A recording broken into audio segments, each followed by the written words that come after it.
Izrael ima jedan grad koji je potpuno zatvoren. Privatan grad. Na tom mestu gde je taj grad leži Rothschildov grob. Grob porodice Rothschild.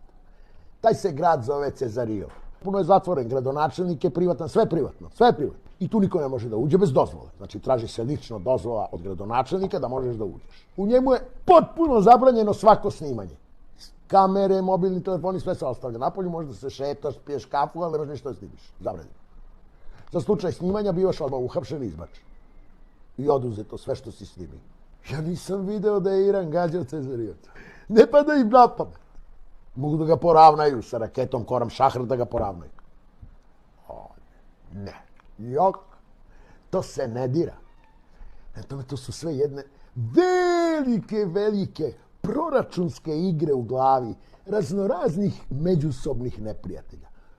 Pa Iran bi bio gađan sa 3 strane nuklearnim bombama. I kineskim, i ruskim, i američkim, kada bi pipnuo Cezarijev. Pa vidite kako je to perverzna igra.